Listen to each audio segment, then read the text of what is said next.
di hari ulang tahun pernikahanku. Suamiku menarik tanganku ke ruang tengah. Di sofa sudah duduk seorang perempuan muda. Mertuaku tersenyum lebar. Ini calon istri baru anakku. Akadnya minggu depan. Kamu keluar dari rumah ini malam ini juga. Aku berdiri diam.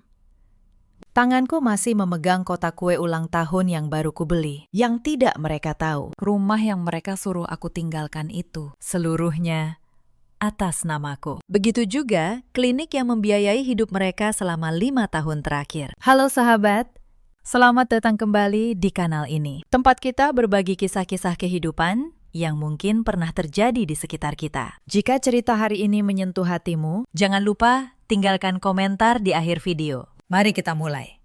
Namaku Anindya, 34 tahun. Aku pemilik sebuah klinik kecantikan dan perawatan kulit di kawasan Bintaro. Sudah 7 tahun aku menikah dengan seorang pria bernama Mas Reza. Klinik itu aku bangun dari nol. Dari satu ruko sempit yang kusewa dengan tabungan sendiri. Sampai akhirnya punya 3 lantai dan 12 karyawan. Aku terbiasa bekerja keras. Aku terbiasa berhitung. Setiap rupiah yang masuk dan keluar, aku catat.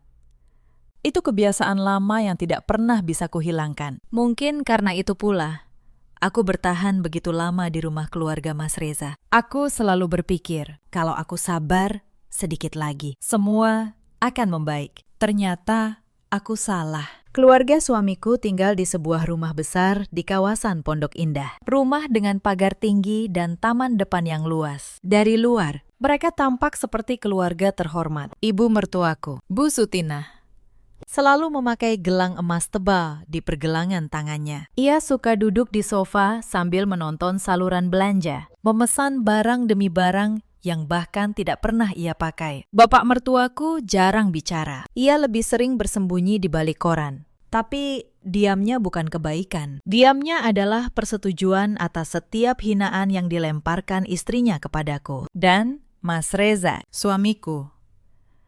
Dulu, aku mengira ia laki-laki yang lembut. Sekarang aku tahu, ia hanya laki-laki yang lemah. Selalu memilih jalan yang paling mudah baginya. Ada juga adik perempuan Mas Reza, namanya Sari. Usianya 30, tapi tidak pernah benar-benar bekerja. Hidupnya bergantung pada keluarga. Dan belakangan, bergantung padaku. Ia pintar bermanis-manis saat butuh uang, dan pintar menjelekkan saat keinginannya tidak terpenuhi. Itulah keluarga tempat aku menikah. Dari luar, terhormat. Dari dalam, penuh keserakahan. Aku ingat malam pertama, aku merasa ada yang salah. Waktu itu, kami baru 3 tahun menikah. Bisnis klinikku mulai berkembang pesat. Suatu sore, Bu Sutina memanggilku ke ruang keluarga. Anindya, kamu kan punya klinik yang lumayan. Masa keluarga sendiri tidak dibantu? Ibu malu sama tetangga. Aku menatapnya bingung.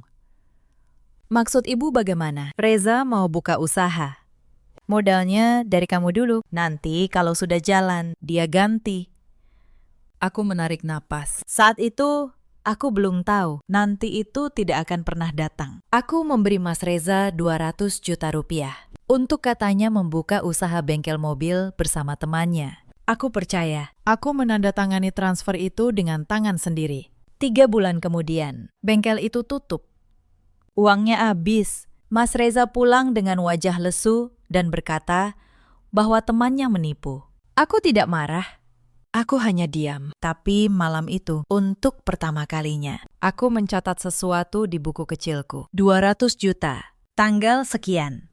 Tanpa surat, tanpa perjanjian. Itu catatan pertama. Aku tidak tahu di kemudian hari. Catatan-catatan itu akan menyelamatkanku. Aku ingat, dulu Mas Reza tidak begini. Saat kami pertama menikah, ia masih mau membelaku. Saat ibunya mulai menghina, ia akan berkata pelan, "Sudah, Bu. Anindya kan istriku." Kalimat sederhana itu cukup membuatku merasa aman. Tapi entah sejak kapan, kalimat itu hilang. Mungkin sejak klinikku mulai sukses, dan ibunya mulai melihat aku sebagai sumber uang, bukan sebagai menantu.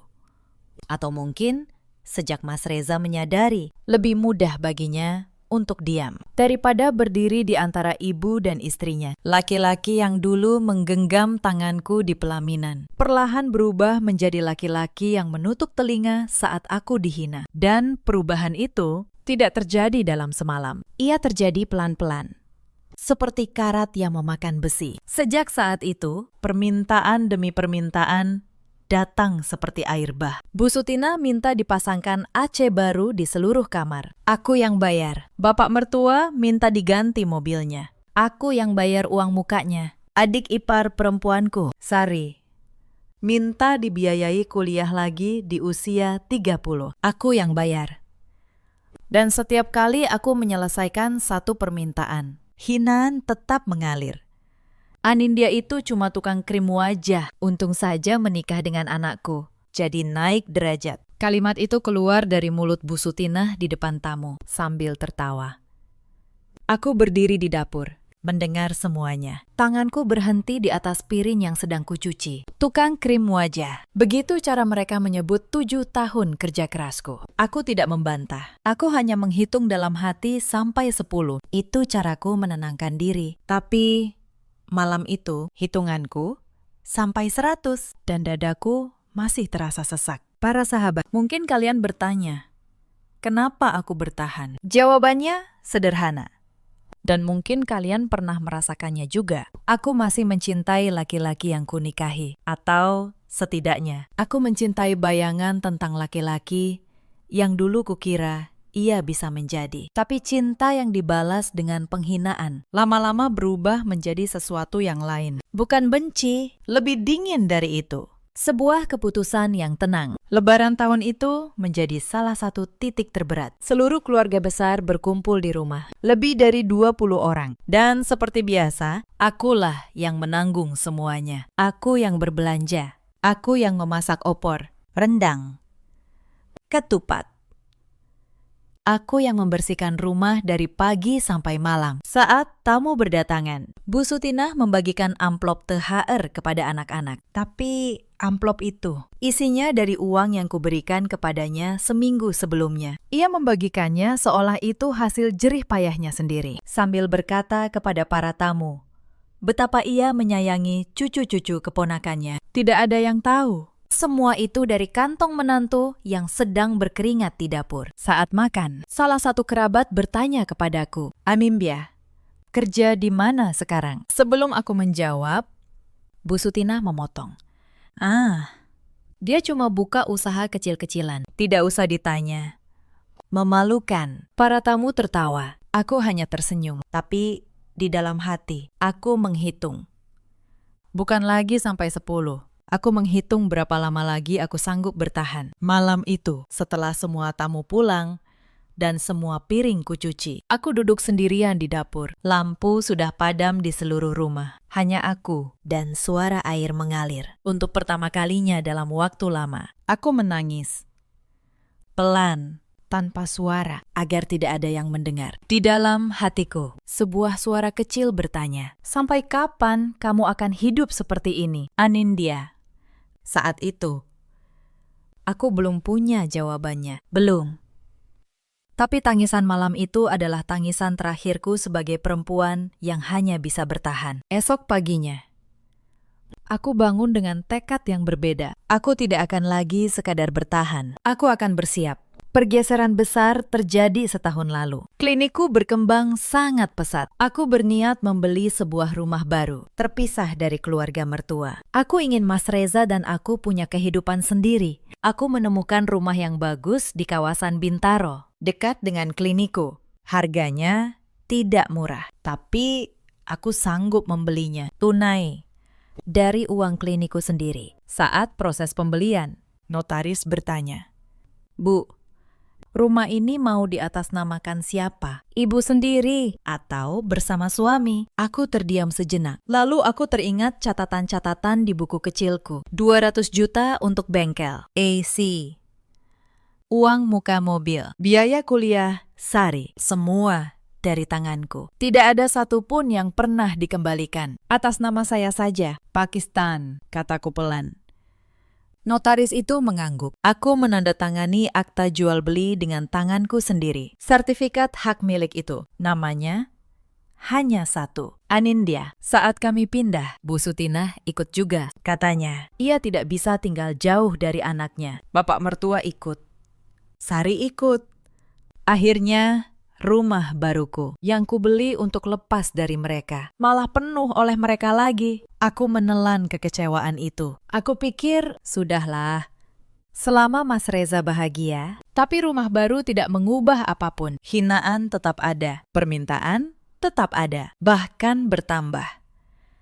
Karena sekarang mereka tinggal di rumah yang lebih besar dan merasa lebih berhak. Beberapa minggu setelah kami pindah, terjadi sesuatu di klinikku. Hari itu klinik sedang ramai. Ruang tunggu penuh pasien. Tiba-tiba pintu terbuka dan Bu Sutinah masuk dengan langkah lebar, diikuti Sari di belakangnya. Aku terkejut. Mereka tidak pernah datang ke klinikku sebelumnya. Anindya, kata Bu Sutinah dengan suara keras. Sengaja, agar semua orang dengar. Ibu butuh uang. 50 juta. Sekarang. Semua mata di ruang tunggu menoleh. Karyawanku berhenti bergerak. Aku merasa wajahku memanas. Bu, mari kita bicara di dalam, kataku pelan. Mencoba menariknya ke ruang belakang. Tapi Bu Sutinah menepis tanganku. Untuk apa di dalam? Kamu malu. Kamu pikir tempat ini punya kamu sendiri. Tanpa keluarga kami, kamu tidak akan jadi apa-apa. Cuma tukang krim wajah yang sok kaya. Ruang tunggu hening. Seorang pasien menunduk, pura-pura sibuk dengan ponselnya. Resepsionisku menatapku dengan iba. Aku menahan napas. Aku ingin sekali membentak. Tapi aku tahu, di hadapan pasien dan karyawan, aku tidak boleh kehilangan martabat. Maka aku menarik Bu Sutinah dan Sari ke ruang belakang dan menutup pintu. Bu, kataku. Suaraku bergetar menahan emosi. Tolong jangan pernah lagi mempermalukan saya di depan pasien saya. Ini tempat kerja, ini sumber penghidupan saya, dan juga penghidupan ibu selama ini. Bu Sutinah malah tertawa. Penghidupan ibu. Jadi sekarang kamu mau mengungkit-ungkit. Dasar menantu durhaka. Aku memberinya uang itu. 50 juta. Bukan karena aku takut, tapi karena aku ingin mereka pergi dari klinikku secepat mungkin. Malam itu, aku menambahkan satu catatan lagi di buku kecilku. 50 juta. Dipermalukan di depan pasien. Tanggal sekian, aku menggarisbawahi kata dipermalukan 2 kali. Selang 2 minggu, Sari datang lagi. Kali ini sendirian. Ke rumah. Mbak Anindya, katanya dengan nada manis yang dibuat-buat. Aku butuh bantuan. Aku mau buka usaha online. Modalnya 30 juta saja. Aku menatapnya. Sari, kamu kan baru saja dibiayai kuliah lagi. Sekarang usaha online. Wajahnya langsung berubah masam.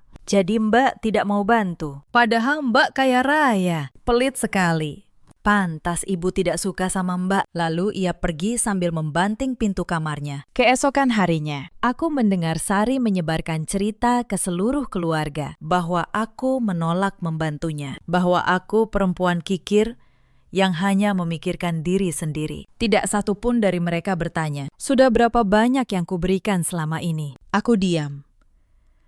Tapi, aku mencatat setiap kebohongan, setiap fitnah. Kucatat dengan tanggalnya. Lalu, datanglah perempuan itu. Namanya Fania. Aku pertama kali mendengar namanya dari Sari, adik iparku, yang sengaja berbicara keras di telepon agar aku dengar. Iya, Fania cocok banget sama Mas Reza. Cantik, masih muda.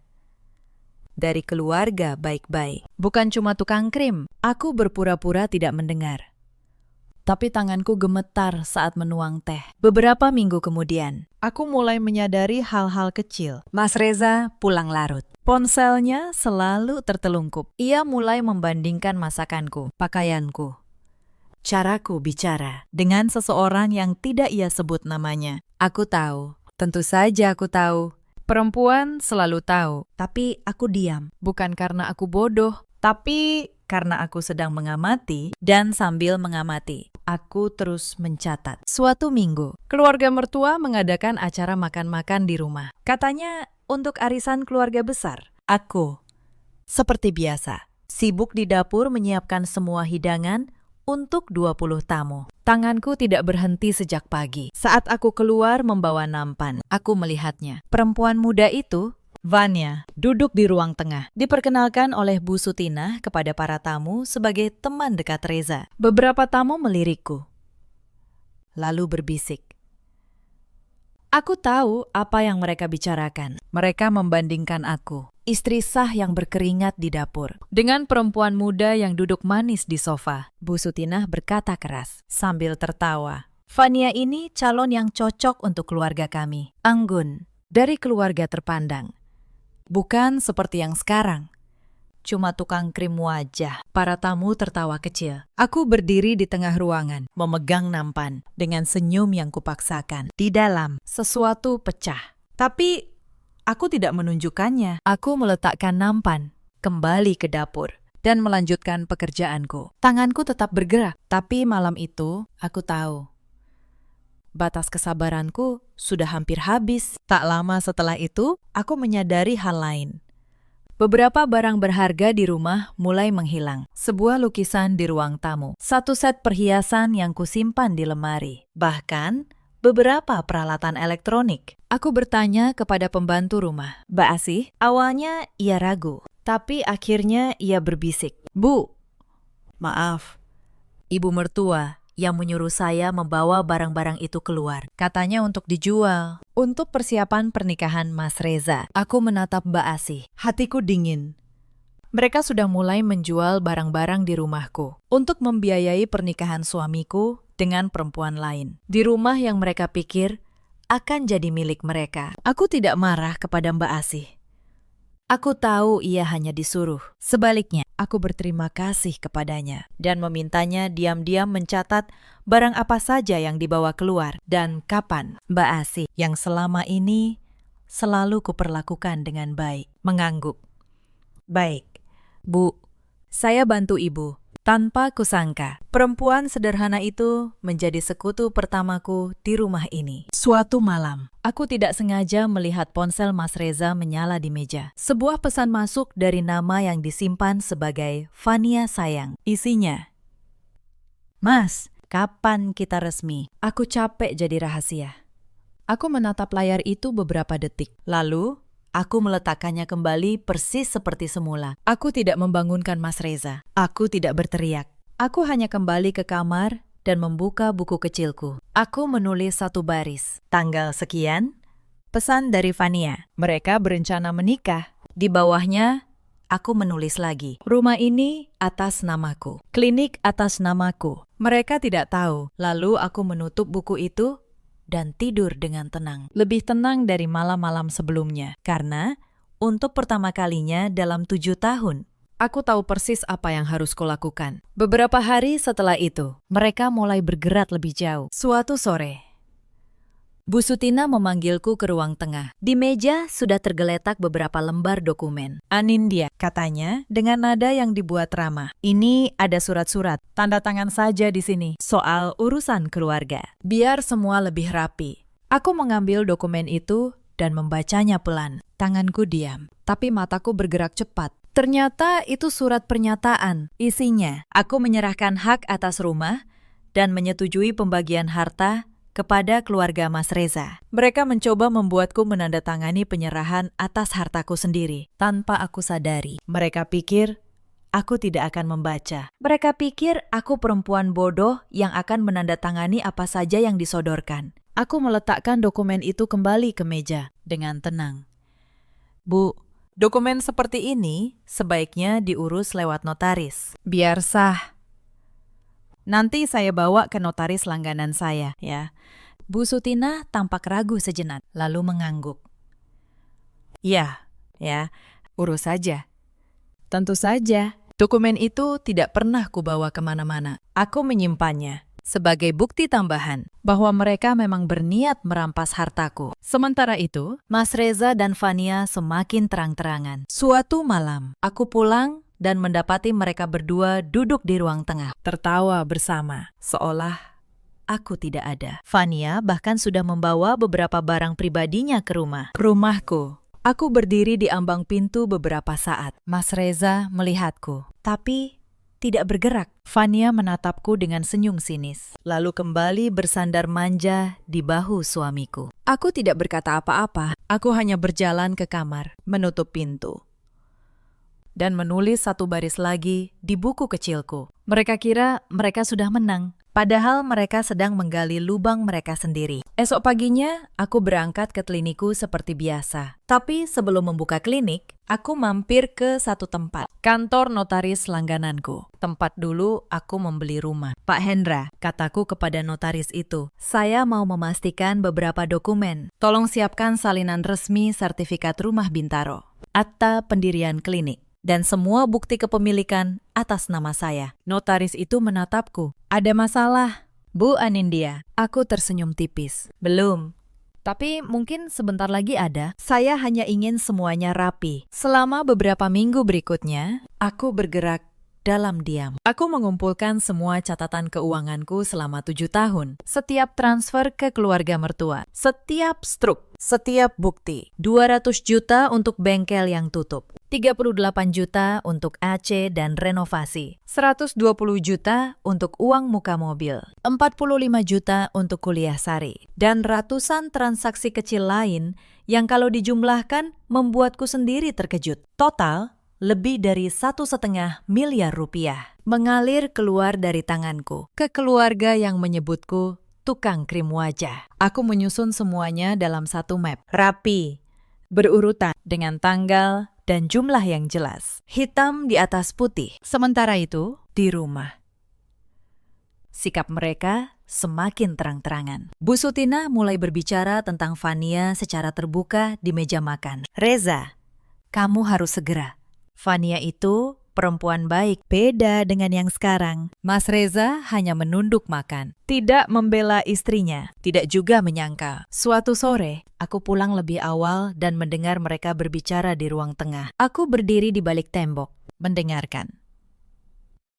Bu, soal rumah ini, kata Mas Reza pelan. Kalau nanti Anindya pergi, rumah ini jatuh ke kita kan? Bu Sutinah tertawa. Ya jelas, kamu kan suaminya. Harta suami istri itu dibagi. Lagi pula, dia tinggal di rumah keluarga kita. Apa yang dia punya, itu juga punya kita. Aku berdiri diam di balik tembok itu. Hatiku terasa dingin. Mereka bahkan sudah membagi-bagi sesuatu yang sama sekali bukan milik mereka. Aku tidak masuk ke ruang tengah. Aku kembali ke mobil dan duduk di sana beberapa menit. Lalu, aku menelpon Pak Hendra, notarisku. Pakistan, dokumen yang kita siapkan. Sudah lengkap semua. Sudah. Bu, semua sah. Dan atas nama ibu sepenuhnya. Rumah, tanah, klinik.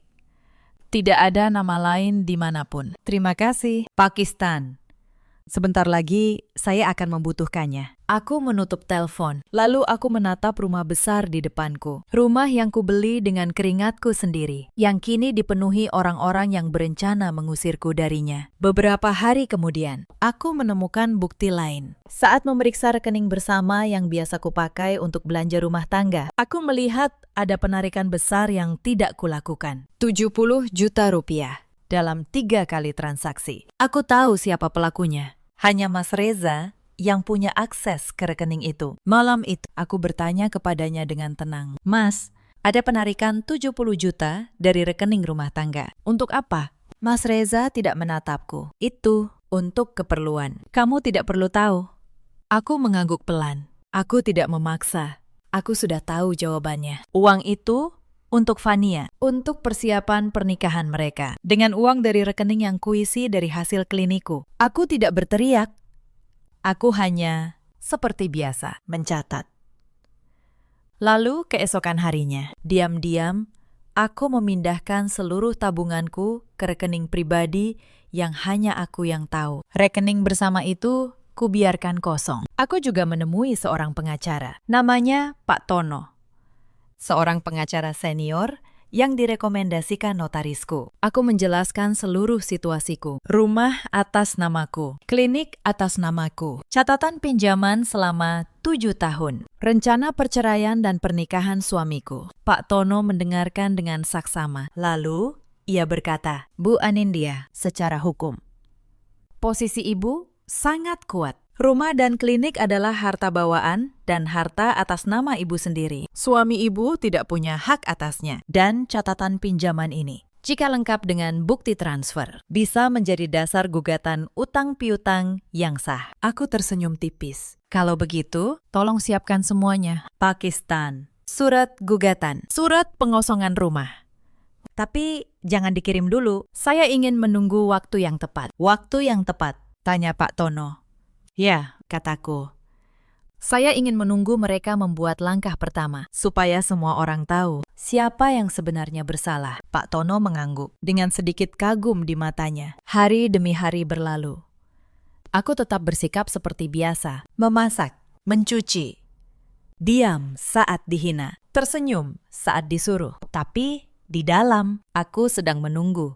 Menunggu mereka membuat langkah pertama. Karena aku tahu, siapapun yang menyerang lebih dulu, justru akan paling telak jatuhnya. Seminggu sebelum hari itu, ketegangan semakin terasa. Aku mendengar Bu Sutina dan Sari berbisik-bisik di dapur. Mereka berhenti begitu aku masuk. Aku berpura-pura tidak peduli. Tapi aku tahu mereka sedang merencanakan sesuatu. Suatu malam, Bu Sutina berkata kepadaku dengan nada yang terlalu manis. Anindya, minggu depan ada acara keluarga penting. Kamu siapkan makanan yang banyak, ya.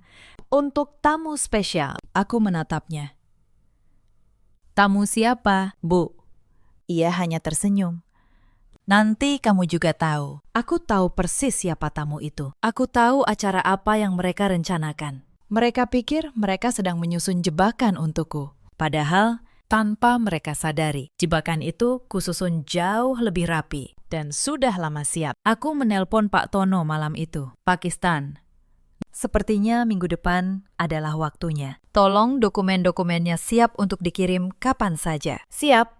Bu Anindya, jawab Pak Tono. Begitu ibu beri kabar, surat gugatan dan pengosongan langsung kami proses. Aku menutup telepon, lalu memandang langit malam dari jendela kamar. Anehnya, aku merasa tenang. Sangat tenang, seperti seorang prajurit yang sudah selesai mengasah pedangnya. Dan kini, hanya menunggu fajar. Mereka tidak membuatku menunggu lama. Hari itu adalah hari ulang tahun pernikahanku yang ke-7. Aku sengaja membeli kue kecil dalam perjalanan pulang dari klinik. Bukan untuk merayakan dengan mereka, tapi untuk diriku sendiri. Sebagai penanda bahwa aku telah bertahan 7 tahun dan aku akan baik-baik saja. Aku tiba di rumah pukul 8 malam. Lampu ruang tengah menyala terang. Ada suara tawa. Saat aku masuk, aku melihatnya. Seorang perempuan muda duduk di sofa ruang tengah, di tempat yang biasa aku duduki. Cantik, berpakaian rapi, dengan sepatu hat tinggi merah tergeletak di lantai. Bu Sutina duduk di sebelahnya, tersenyum lebar. Bapak mertua duduk di kursinya. Sari berdiri di dekat dapur, dan Mas Reza, suamiku, berdiri di tengah ruangan, menatapku dengan tatapan yang sulit kubaca. Anindya, kata Bu Sutina. Bagus, kamu sudah pulang. Kebetulan, kami semua sedang berkumpul. Aku meletakkan kotak kue di meja. Ada apa, Bu? Bu Sutina menunjuk perempuan muda itu. Ini Fania, calon istri Reza. Akad nikahnya minggu depan. Ruangan terasa hening. Aku menatap Mas Reza. Ia tidak mengangkat kepalanya. Mas, kataku pelan. Ini benar. Mas Reza akhirnya berbicara dengan suara yang berusaha keras terdengar tegas. Anindya, kita sudah tidak cocok. Sudah lama. Lebih baik kita akhiri saja. Vania, perempuan muda itu, menyilangkan kakinya dan tersenyum tipis. Mbak, jangan bikin susah ya. Semua sudah diatur. Mbak tinggal pergi saja. Bu Sutina menambahkan dengan nada penuh kemenangan. Kamu keluar dari rumah ini malam ini juga. Bawa barang-barangmu. Rumah ini klinik. Semuanya akan kami urus. Aku berdiri diam, memandangi mereka satu persatu. Aku menunggu momen ini. 7 tahun aku menunggu kejelasan. Dan akhirnya mereka memberikannya sendiri dengan tangan mereka sendiri. Aku menarik napas pelan. Lalu aku berkata dengan suara yang sangat tenang. Baik.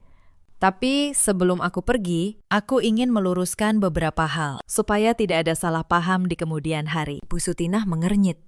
Salah paham apa? Tidak ada yang perlu diluruskan. Pergi saja. Aku membuka tasku dan mengeluarkan sebuah map tebal. Aku meletakkannya di meja, di samping kotak kue. Sebelum aku pergi, kataku, aku mau kalian tahu apa yang sebenarnya kalian usir malam ini. Aku membuka map itu. Lembar pertama adalah sertifikat hak milik rumah ini, kataku, sambil meletakkan sertifikat itu di tengah meja, atas nama saya, Anindya.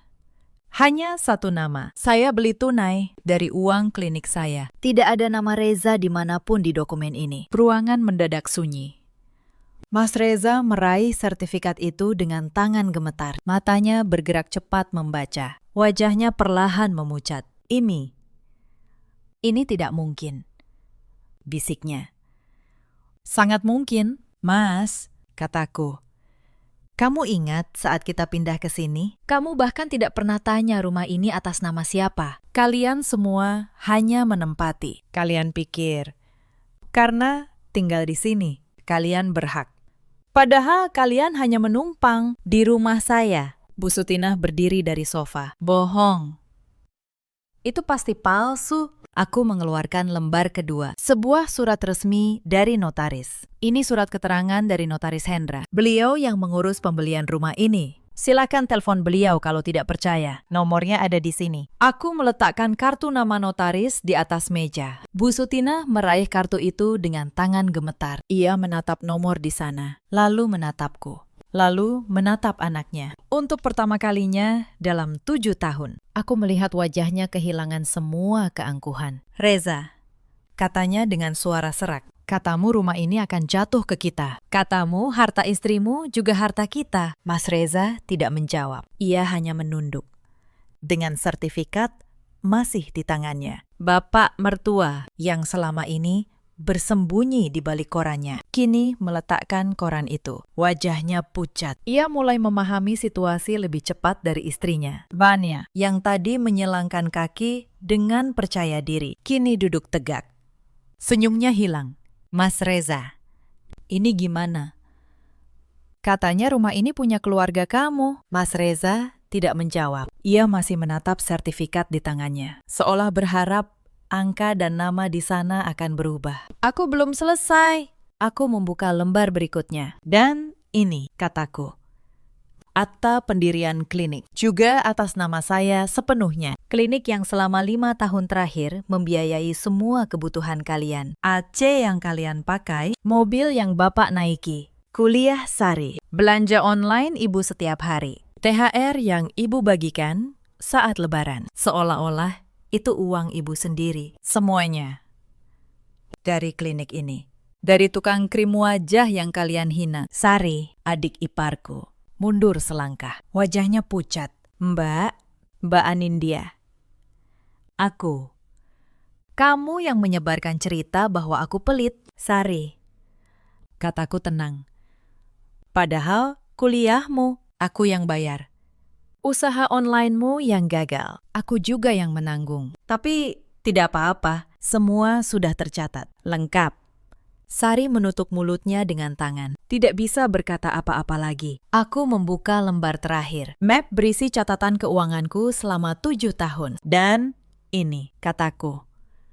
Suaraku tetap tenang. Adalah catatan setiap rupiah yang aku berikan kepada keluarga ini. Lengkap dengan tanggal dan bukti transfer. 200 juta untuk bengkel Mas Reza yang tutup. 120 juta untuk mobil Bapak. 45 juta untuk kuliah Sari. Dan masih banyak lagi. Totalnya lebih dari 1,5 miliar rupiah. Aku menatap mereka satu persatu. Tidak ada satupun dari itu yang pernah dikembalikan.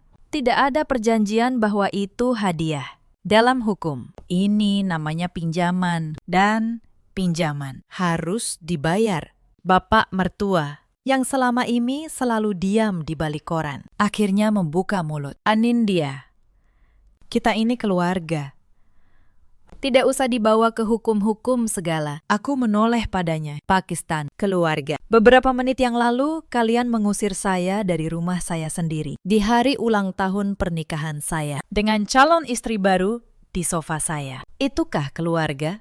Pakistan. Bapak mertua terdiam. Tidak ada lagi yang bisa ia katakan. Aku menutup map itu. Lalu, aku berbicara dengan tenang. Tapi setiap kata terdengar jelas di ruangan yang sunyi itu. Jadi, begini keadaannya.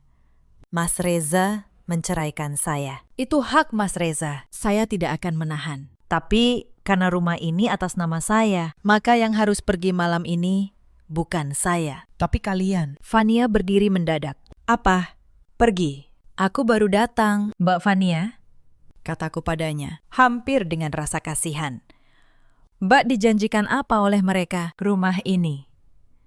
Harta ini. Sayangnya, semua yang mereka janjikan kepada Mbak bukan milik mereka. Mereka menjual sesuatu yang bukan milik mereka. Saya sarankan Mbak berpikir ulang sebelum menikah dengan laki-laki yang bahkan tidak tahu rumah yang ia tinggali itu milik istrinya. Fania menatap Mas Reza, lalu menatap Bu Sutina. Wajahnya berubah dari terkejut menjadi marah. Ia meraih sepatu hat tinggi merahnya, memakainya dengan kasar, dan melangkah ke pintu. Aku tidak mau terlibat dalam keluarga penipu, katanya tajam. Pintu tertutup keras di belakangnya. Bu Sutina jatuh terduduk di sofa. Vanya, tunggu. Vanya. Tapi perempuan itu sudah pergi. Mas Reza berdiri di tengah ruangan, dikelilingi sertifikat, akta, dan catatan yang berserakan di meja. Laki-laki yang tadi berdiri tegak dan mengatakan, kita sudah tidak cocok, kini tampak begitu kecil. Anindya, katanya lirih. Aku tidak tahu. Maafkan aku, kita bisa bicara baik-baik. Aku menatapnya. 7 tahun, 200 juta, ribuan hinaan yang kau biarkan. Dan baru sekarang, saat semuanya terungkap, kau ingin bicara baik-baik, Mas? Kataku pelan. Kamu tahu apa yang paling menyakitkan? Bukan kamu yang mau menikah lagi, tapi kamu yang berdiri di sana beberapa menit lalu dan menyuruh aku pergi dari rumahku sendiri tanpa ragu sedikit pun. Aku mengambil kembali mapku, menyusun dokumen-dokumen itu dengan rapi. Aku sudah menyiapkan surat gugatan. Pengacaraku akan menghubungi kalian. Pinjaman 1,5 miliar itu aku tagih secara resmi. Dan kalian punya waktu 30 hari untuk mengosongkan rumah ini. Aku menutup tasku. Lalu, aku mengambil kotak kue ulang tahun pernikahanku dari meja. Selamat ulang tahun untukku, kataku pelan. Lebih kepada diriku sendiri. Lalu aku berjalan keluar dari ruang tengah ke kamar untuk mengemasi barang-barangku sendiri. Bukan karena diusir, tapi karena aku memilih untuk tidak lagi tinggal satu atap dengan orang-orang ini. Bahkan untuk 1 malam. Malam itu aku menginap di apartemen kecil di dekat klinikku. Apartemen yang juga atas namaku. Yang dulu kusewa diam-diam sebagai tempat berlindung kalau-kalau hari seperti ini datang. Aku ternyata sudah lama tahu hari ini akan datang. Aku hanya tidak menyangka akan terjadi tepat di hari ulang tahun pernikahanku. Aku duduk di tepi tempat tidur, membuka kotak kue itu, dan memakannya sendiri. Anehnya, aku tidak menangis. Aku justru merasa ringan, seolah beban yang kupikul selama 7 tahun akhirnya turun dari pundakku. 30 hari berikutnya berjalan persis seperti yang kurencanakan. Pengacaraku, Pak Tono, mengirimkan surat gugatan resmi. Tagihan pinjaman 1,5 miliar rupiah, lengkap dengan bukti transfer, dan surat perintah pengosongan rumah. Bu Sutina menelpon berkali-kali. Awalnya marah-marah, lalu memohon, lalu menangis. Anindya, ibu salah. Maafkan ibu. Jangan tega sama keluarga sendiri. Aku menjawab dengan tenang. Bu, saya selama 7 tahun memanggil ibu dengan sebutan ibu, tapi ibu tidak pernah menganggap saya keluarga. Sekarang, ini bukan soal tega atau tidak tega. Ini soal hukum. Semua ada hitam di atas putihnya. Lalu, Aku menutup telepon. Beberapa hari kemudian, Bu Sutinah datang langsung ke kliniku. Kali ini bukan untuk menghina. Ia datang dengan wajah lelah, tanpa gelang emas yang biasa berkilauan di tangannya. Ia duduk di hadapanku, dan untuk pertama kalinya, ia menunduk. Anindya, Ibu mengaku salah. Selama ini Ibu memperlakukanmu dengan buruk. Ibu sombong. Ibu serakah. Tapi tolong, jangan usir kami ke jalan. Bapak sudah tua. Kami tidak punya tempat tinggal lain. Aku menatapnya cukup lama. Di hadapanku, perempuan yang dulu begitu angkuh, kini menjadi tua dan rapuh. Sebagian kecil dari hatiku merasa iba. Tapi aku teringat semua yang telah terjadi. 7 tahun hinaan, amplop THR dari uangku, penghinaan di depan pasienku, dan malam saat mereka menyuruhku keluar dari rumahku sendiri. Dengan perempuan lain duduk di sofaku. Bu, kataku pelan. Saya tidak mengusir Ibu ke jalan. Pengadilan memberi waktu 30 hari. Dan saya tidak menariknya kembali. Tapi saya juga tidak menuntut hal yang mustahil. Cicilan pinjaman akan disesuaikan dengan kemampuan keluarga. Itu sudah cukup adil. Lebih adil daripada yang pernah Ibu berikan kepada saya. Bu Sutinah menangis. Tapi aku tidak goyah. Ada bedanya antara kejam dan adil. Aku memilih adil. Mas Reza datang ke kliniku beberapa hari kemudian. Wajahnya kuyu. Ia memohon agar aku menarik gugatan. Ia berkata, ia menyesal. Ia berkata, ia masih mencintaiku. Aku menatapnya cukup lama. Lalu aku berkata, Mas, kalau Fania tidak pergi, kalau rumah ini benar-benar bisa kalian ambil, apakah kamu akan berdiri di sini sekarang dan bilang, masih mencintaiku? Mas Reza terdiam. Ia tidak bisa menjawab. Dan diamnya itu adalah jawaban yang paling jujur yang pernah ia berikan. Pulanglah. Mas, kataku, urus pengosongan rumah. Pengadilan akan mengatur sisanya. Proses hukum berjalan beberapa bulan. Karena semua dokumen jelas dan sah. Hasilnya tidak pernah diragukan. Di persidangan, pengacara keluarga mertua mencoba berbagai cara. Mereka berkata, rumah itu dibeli saat aku menjadi istri Mas Reza, jadi seharusnya menjadi harta bersama. Tapi Pak Tono dengan tenang menunjukkan bukti bahwa rumah itu dibeli tunai dari rekening kliniku, yang merupakan harta atas namaku sendiri sejak sebelum dan selama pernikahan. Hakim menerima argumen itu. Mereka juga mencoba menyangkal catatan pinjaman. Mereka berkata, uang itu adalah pemberian, bukan pinjaman.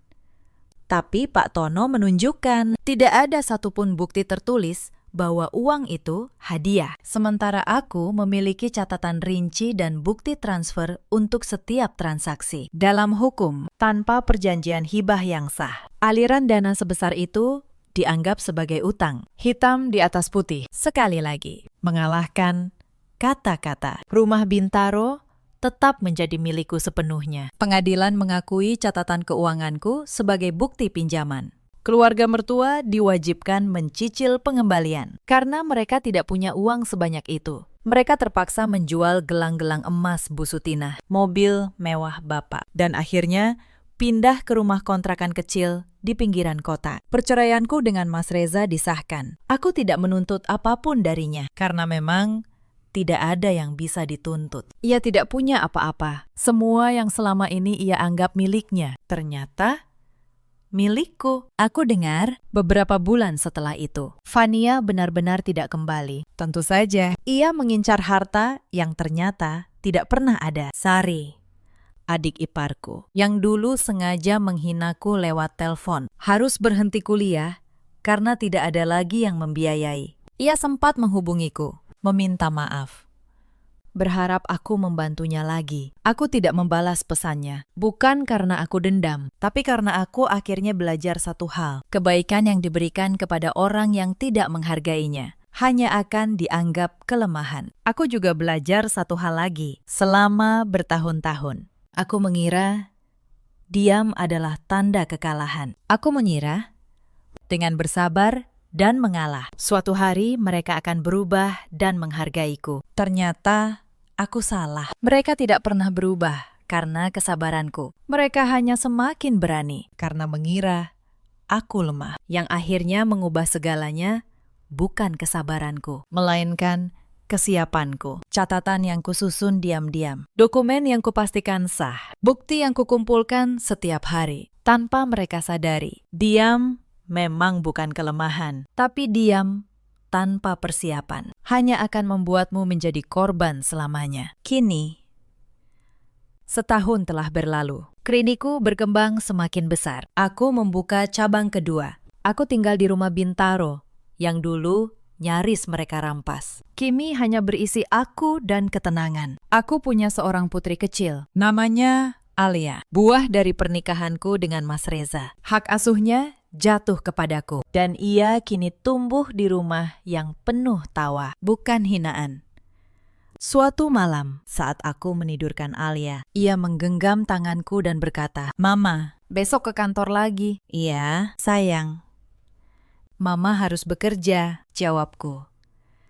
"Mama Kirana," katanya pelan, menyebut nama klinik tempatku bekerja sebelum matanya terpejam. Kata-kata kecil itu menghangatkan hatiku. Untuk anak ini, aku bukan tukang krim wajah. Untuk anak ini, aku adalah seorang ibu yang kuat, yang membangun segalanya dengan tangannya sendiri. Mas Reza, dengar-dengar, kini hidup biasa-biasa saja. Pernikahannya dengan Fania batal. Tidak ada lagi rumah mewah. Tidak ada lagi klinik yang membiayai. Ia kembali menjadi laki-laki tanpa apa-apa. Persis seperti saat aku pertama mengenalnya. Bedanya, kali ini tidak ada lagi perempuan yang mau menanggungnya. Sesekali ia mengirim pesan, menanyakan kabar Alia. Aku membalas seperlunya, sebatas urusan anak. Tidak lebih. Aku tidak membencinya. Membenci hanya akan membuang energi. Aku hanya, akhirnya, melepaskannya.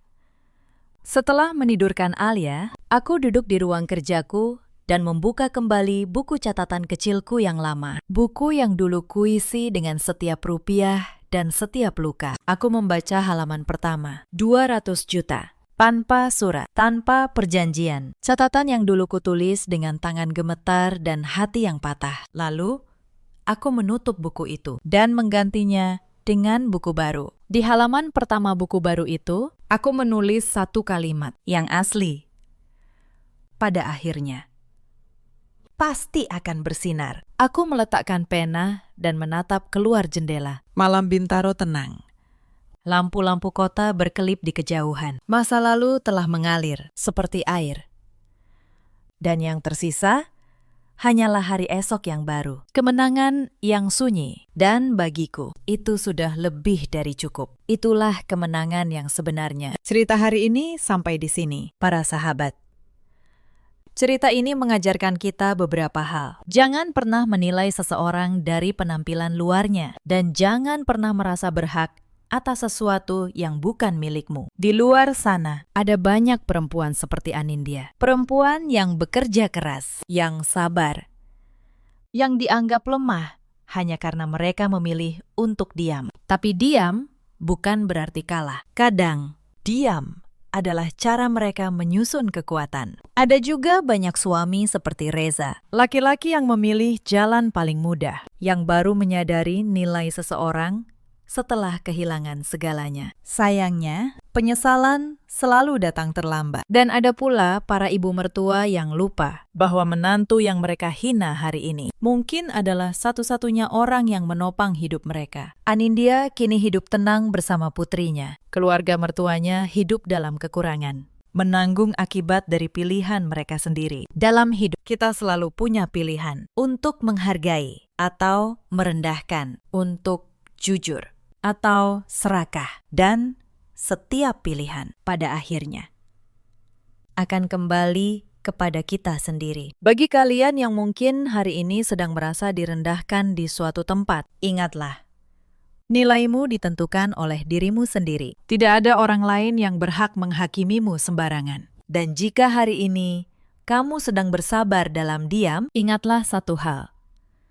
Diam bukan akhir dari cerita. Gunakan waktu itu untuk menyiapkan diri, untuk berdiri di atas kakimu sendiri. Karena suatu hari nanti, kekuatan yang kamu kumpulkan dalam sunyi akan berbicara lebih keras daripada semua hinaan yang pernah kamu terima. Jika cerita ini menyentuh hatimu, ceritakan perasaan kalian di kolom komentar. Terima kasih sudah menemani sampai akhir. Sampai jumpa di kisah berikutnya. Di parkiran sebuah mall mewah, seorang istri diseret turun dari mobil oleh ibu mertuanya sendiri. Di depan puluhan orang, ia disebut pembantu yang tidak tahu diri. Suaminya hanya berdiri diam, membiarkan air mata istrinya jatuh tanpa membela sedikit pun. Tapi mereka semua tidak tahu satu hal. Perempuan yang mereka injak-injak harga dirinya itu memegang sesuatu yang akan membuat seluruh keluarga ini bertekuk lutut. Dan malam itu, kesabaran yang sudah ia simpan bertahun-tahun akhirnya habis. Halo sahabat, selamat datang kembali di channel ini. Tempat di mana setiap kisah membawa pelajaran dan setiap luka bisa menjadi cermin bagi kita semua. Sebelum kita mulai, tuliskan di kolom komentar dari kota mana kalian menyaksikan cerita ini. Jika kisah ini menyentuh hati kalian, jangan lupa like dan subscribe. Mari kita mulai. Nama saya Anissa Rahmadani. Usia saya 30 tahun. Saya bekerja sebagai direktur operasional di sebuah perusahaan logistik dan properti di kawasan Pondok Indah, Jakarta. Sudah 8 tahun saya membangun karir dari bawah, dari seorang staf biasa, sampai akhirnya duduk di kursi yang sekarang. Tapi, di rumah keluarga suami, saya bukan siapa-siapa. Di sana, saya hanya menantu yang dianggap tidak pernah cukup. Suami saya bernama Reza Mahendra, 34 tahun. Ia bekerja sebagai kepala bagian di sebuah perusahaan distribusi. Dulu, sebelum menikah. Reza adalah lelaki yang lembut. Ia yang mengejar saya. Ia yang berjanji akan selalu berdiri di sisi saya. Saya percaya. Saya menyerahkan hati saya sepenuhnya. Tapi pernikahan mengubah banyak hal. Atau mungkin pernikahan hanya membuka topeng yang selama ini tertutup rapi. Setelah menikah, saya baru tahu siapa Reza yang sebenarnya. Ia bukan lelaki yang berani. Di hadapan ibunya, ia menyusut menjadi anak kecil yang tak pernah bisa berkata tidak. Ibu mertua saya bernama Bu Sukesi, 60 tahun. Seorang perempuan dengan rahang keras dan mata yang selalu menilai. Sejak hari pertama saya masuk ke keluarga itu, saya tahu ia tidak menyukai saya. Bukan karena saya berbuat salah, tapi karena saya datang dari keluarga sederhana, anak seorang guru mengaji dari kampung di Jawa Tengah. Lalu ada Wulan, adik ipar saya, 29 tahun. Anak bungsu kesayangan Bu Sukesi. Wulan cantik, manja, dan pandai sekali memainkan air muka di depan ibunya, di hadapan Bu Sukesi. Ia selalu menjadi malaikat, tapi begitu tidak ada yang melihat, senyumnya berubah menjadi sesuatu yang dingin. Saya tidak akan pernah lupa bagaimana semuanya bermula. Tapi sebelum sampai ke sana, izinkan saya menceritakan bagaimana saya bertahan sekian lama dan mengapa pada akhirnya saya memutuskan untuk berhenti diam. Reza dan saya menikah 5 tahun lalu. Pernikahan kami sederhana, tapi penuh harapan. Saat itu saya masih manajer media. Gaji saya lumayan. Dan Reza baru saja naik jabatan. Kami pikir hidup akan mudah. Kami salah. Masalah pertama datang dari soal tempat tinggal. Saya sudah punya rumah sendiri. Hasil cicilan bertahun-tahun. Sebuah rumah mungil yang nyaman di kawasan Bintaro. Tapi, Bu Sukesi menolak keras. Katanya, anak lelaki yang sudah menikah harus tinggal bersama orang tua supaya bisa berbakti. Reza menurut. Dan saya, demi menjaga rumah tangga, ikut mengalah. Maka kami pindah ke rumah Bu Sukesi di kawasan padat di Jakarta Timur. Rumah lama bercat kusam, dengan 1 kamar mandi yang harus dipakai bergantian oleh 7 orang. Rumah saya di Bintaro, saya sewakan. Uangnya atas permintaan Reza, saya kirim ke rekening ibunya setiap bulan. Untuk pegangan ibu, katanya. Di rumah itu, peran saya langsung ditentukan tanpa pernah ditanya. Saya yang bangun paling pagi. Saya yang memasak untuk seisi rumah. Saya yang mencuci, menyetrika, membersihkan lantai. Bu Sukesi duduk di ruang tengah, menonton televisi, sambil sesekali berteriak kalau ada yang kurang. Saya tidak mengeluh. Saya pikir, Ini hanya soal waktu. Saya pikir kalau saya cukup sabar, cukup baik, suatu hari mereka akan menerima saya. Betapa naifnya saya waktu itu. Wulan, adik ipar saya, tinggal di rumah yang sama. Ia tidak bekerja. Kerjanya hanya berdandan, pergi dengan teman-temannya, dan pulang membawa belanjaan yang dibayar dengan uang ibunya. Uang yang sebagian, saya tahu betul, berasal dari kiriman sewa rumah saya. Suatu malam, saya pernah memberanikan diri bicara pada Reza. Saya bilang, "Mas, mungkin kita bisa mulai menabung untuk rumah sendiri lagi." Reza menatap saya seperti saya baru saja mengatakan sesuatu yang memalukan. Ia berkata pelan, "Kamu ini kenapa sih? Ibu sudah baik mau menampung kita. Jangan jadi menantu yang tidak tahu terima kasih." Kata-kata itu menusuk. Tapi yang lebih menyakitkan adalah caranya menatap saya. Seolah saya beban, seolah saya yang menumpang. Padahal uang saya yang menghidupi banyak hal di rumah itu. Saya diam. Saya menelan semuanya. Dan saya kembali bekerja. Kembali tersenyum. Kembali berpura-pura semua baik-baik saja di kantor.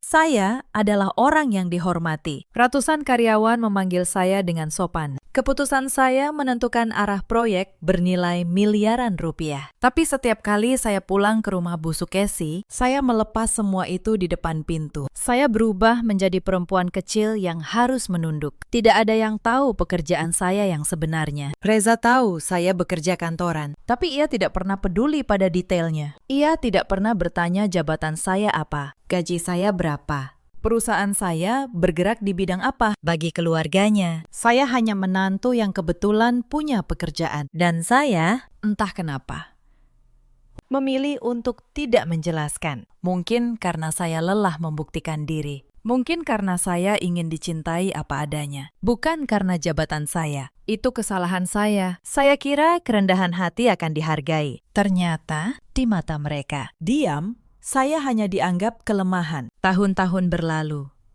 Dan setiap tahun, ada satu masa yang paling saya takuti. Lebaran. Bagi banyak orang, Lebaran adalah hari kemenangan. Hari untuk saling memaafkan. Tapi bagi saya, Lebaran di rumah Bu Sukesi adalah ujian yang paling berat. Karena di hari itu, seluruh keluarga besar berkumpul. Dan saya, menantu dari kampung itu, menjadi pelayan untuk mereka semua. Tahun ini tidak berbeda, bahkan lebih parah. 3 hari menjelang Lebaran, rumah Bu Sukesi mulai dipenuhi sanak saudara. Paman, bibi, sepupu, keponakan. Hampir 20 orang menginap. Dan tugas menyiapkan semuanya jatuh ke pundak saya seorang. Memasak opor, rendang, ketupat, sambal goreng, mencuci piring yang tak pernah habis, menyiapkan kamar, mengganti spray, membereskan sisa makanan tengah malam. Saya sudah mengambil cuti dari kantor untuk ini. Cuti yang seharusnya saya pakai untuk beristirahat. Justru saya habiskan berdiri di dapur dari subuh sampai larut malam. Malam pertama, saya mencuci tumpukan piring kotor sampai jari-jari saya keriput dan perih. Di ruang tengah, Wulan tertawa-tawa bersama sepupunya, memamerkan tas baru. Tidak ada yang menawarkan bantuan. Bu Sukesi lewat, melihat saya, lalu berkata datar, "Yang bersih, cucinya. Jangan sampai ada piring berminyak. Malu kalau dilihat tamu." Lalu ia berlalu begitu saja. Saya hanya mengangguk. Saya bilang dalam hati, ini akan berakhir. Saya tidak tahu. Ini baru permulaan. Keesokan harinya, sebuah masalah meledak. Gelang emas kesayangan Bu Sukesi hilang dari kamarnya. Seisi rumah gempar. Dan di tengah kepanikan itu, Wulan dengan tenang menunjuk ke arah saya. "Tadi pagi, aku lihat Mbak Anissa masuk ke kamar ibu," katanya pelan, dengan wajah penuh keprihatinan palsu. Semua mata menatap saya. Saya terkejut. Saya memang masuk ke kamar Bu Sukesi tadi pagi, tapi hanya untuk mengantar kopi, seperti yang ia perintahkan. Saya mencoba menjelaskan, tapi Bu Sukesi sudah memotong. "Sudah kuduga," katanya tajam. "Orang dari keluarga susah memang begitu. Tidak bisa lihat barang bagus." Tuduhan itu menghantam saya lebih keras dari tamparan. Saya berdiri di tengah ruangan, dipermalukan, di depan keluarga besar. Dituduh mencuri di rumah yang selama ini saya hidupi dengan uang saya sendiri. Reza ada di sana, suami saya, dan ia hanya menunduk. Diameter. Seolah tidak terjadi apa-apa. Gelang itu akhirnya ditemukan 2 jam kemudian. Terselip di antara lipatan mukena Bu Sukesi sendiri. Tidak ada yang meminta maaf. Tidak satu pun. Wulan hanya mengangkat bahu dan berkata, "Ya, namanya juga salah lihat." Lalu semua kembali tertawa, seakan harga diri saya bukan apa-apa. Malam itu, saya menangis diam-diam di kamar mandi. Tapi di balik air mata itu, ada sesuatu yang mulai mengeras di dalam dada saya. Lalu datang soal uang. Seperti biasa, menjelang Lebaran, saya menyiapkan THR untuk keponakan-keponakan. Amplop-amplop berisi uang. Hasil kerja keras saya. Saya serahkan dulu ke Bu Sukesi agar beliau yang membagikan sebagai bentuk hormat. Tahun ini saya menyiapkan total 15 juta rupiah dalam amplop-amplop itu. Tapi saat acara bagi-bagi THR, saya menyaksikan sesuatu yang membuat dada saya sesak. Bu Sukesi membagikan amplop itu sambil berkata lantang, "Ini dari Wulan. Ya, anak ibu yang paling sayang sama kalian. Uang saya." Tapi yang dipuji Wulan. Dan Wulan hanya tersenyum manis menerima pujian itu, tanpa rasa bersalah sedikit pun. Saya berdiri di sudut, masih dengan celemek di pinggang. Tangan masih bau bumbu. Dan saya menjadi penonton dari pertunjukan tentang kemurahan hati orang lain yang dibiayai oleh kerja keras saya. Saya mendekati Reza malam itu. Saya bilang, "Mas, itu uang dari saya. Kenapa diberikan atas nama Wulan?" Reza menghela napas. Seolah saya yang bermasalah. "Sudahlah, Nis. Apa bedanya? Yang penting keluarga senang. Kamu jangan hitung-hitungan begitu. Tidak enak dilihat." Tidak enak dilihat. Itu kalimatnya. Bukan rasa keadilan saya yang ia pikirkan, tapi pandangan orang lain. Saat itu, saya sadar suami saya tidak akan pernah berdiri di pihak saya. Tidak akan pernah. Beberapa hari setelah Lebaran, saya menemukan sesuatu yang lebih mengkhawatirkan. Sebuah surat dari bank terselip di tumpukan dokumen. Surat itu menyebut tunggakan cicilan atas sebuah pinjaman. Pinjaman yang diajukan atas nama saya. Tapi saya tidak pernah mengajukan pinjaman apapun. Jantung saya berdebar. Saya periksa lebih teliti. Dan di sana, di lembar pengajuan, ada tanda tangan yang menyerupai tanda tangan saya. Dipalsukan. Nilai pinjamannya 100 juta rupiah. Diajukan 3 bulan lalu. Diam-diam, saya tahu siapa yang melakukannya. Hanya satu orang di rumah ini yang cukup berani dan cukup licik. Wulan. Tapi saya belum punya bukti, maka saya simpan surat itu. Saya fotokopi. Saya amankan. Untuk pertama kalinya, saya tidak menangis. Saya mulai mengumpulkan. Sejak hari itu, saya berubah. Bukan di luar. Di luar, saya tetap menantu yang penurut, yang memasak dan mencuci tanpa banyak bicara. Tapi di dalam, saya mulai mencatat setiap penghinaan, setiap kebohongan, setiap rupiah yang diambil dari saya. Saya simpan semua bukti. Mutasi rekening, surat sewa rumah, bukti transfer ke rekening Bu Sukesi selama bertahun-tahun. Saya tidak tahu kapan saya akan memakainya. Tapi saya tahu suatu hari semua ini akan berguna. Lalu sesuatu terjadi di kantor yang mengubah segalanya. Perusahaan tempat suami saya bekerja, perusahaan distribusi itu, ternyata sedang dalam proses akuisisi. Dan perusahaan yang mengakuisisinya adalah grup tempat saya menjabat sebagai direktur. Dunia memang sempit, tapi saya tidak menyangka akan sesempit ini. Suatu pagi, di ruang rapat Dewan Direksi, saya menerima laporan lengkap tentang perusahaan yang akan kami ambil alih. Saya membuka dokumennya, dan di daftar karyawan kunci, saya melihat nama itu. Reza Mahendra, Kepala Bagian Distribusi. Suami saya bekerja di perusahaan yang sebentar lagi akan berada di bawah kendali saya. Saya menatap nama itu lama sekali. Lalu, saya menutup dokumennya pelan-pelan. Sesuatu di dalam diri saya yang selama ini saya tahan mulai bergerak. Tapi saya belum berbuat apa-apa. Saya ingin tahu Seberapa jauh mereka akan menginjak saya? Saya ingin tahu, ketika diberi kesempatan, akan sejahat apa mereka? Dan keluarga itu tidak mengecewakan saya. Tidak lama setelah akuisisi diumumkan, Wulan tiba-tiba punya rencana baru. Ia memutuskan ingin membuka usaha, katanya. Sebuah butik, dan untuk modal, ia butuh dana besar. Bu Sukesi tentu saja mendukung penuh anak kesayangannya. Dan dari mana modal itu diharapkan datang? Tentu saja dari saya. Suatu malam, Bu Sukesi memanggil saya ke ruang tengah. Suasananya seperti sidang. Reza duduk di samping ibunya.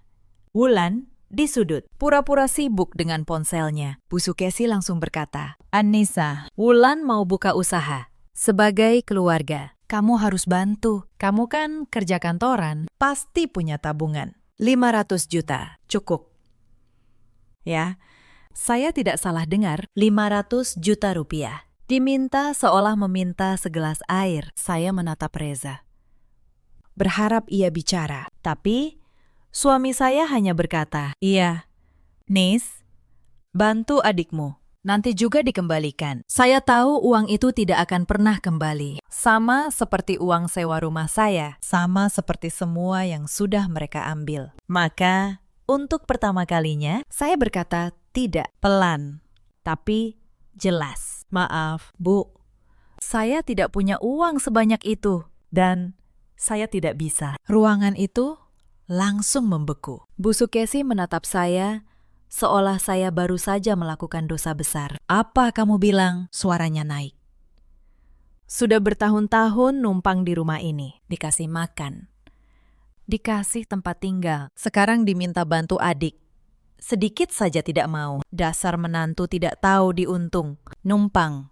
Kata itu lagi. Padahal rumah ini listriknya, air, makanannya, sebagian besar dibiayai dari kiriman saya. Tapi di mata mereka, sayalah yang menumpang. Saya menahan diri. Saya hanya berkata, "Saya tetap tidak bisa, Bu."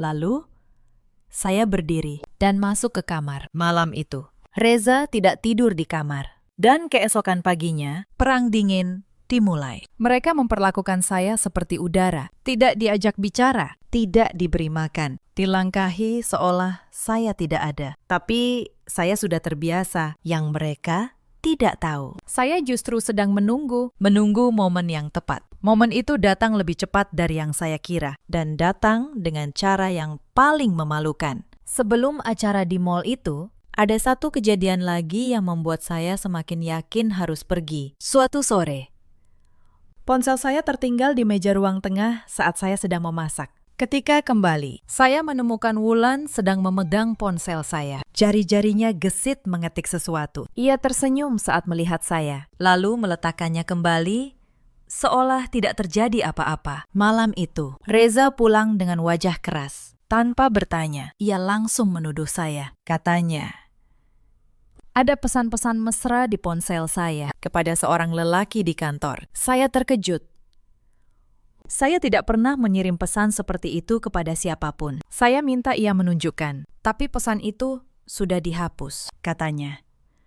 Yang tersisa hanya tuduhan. Saya tahu siapa yang melakukannya. Wulan. Ia sengaja mengirim pesan dari ponsel saya, lalu menghapusnya, agar saya terlihat seperti istri yang tidak setia. Tujuannya jelas. Ia ingin menghancurkan pernikahan saya, agar saya diusir, agar kiriman uang saya bisa sepenuhnya jatuh ke tangan mereka, tanpa harus berbagi tempat dengan saya. Saya mencoba menjelaskan pada Reza, tapi seperti biasa, ia memilih percaya pada adiknya, bukan pada saya. Wulan tidak mungkin berbohong, katanya. Pasti kamu yang menyembunyikan sesuatu di rumah itu.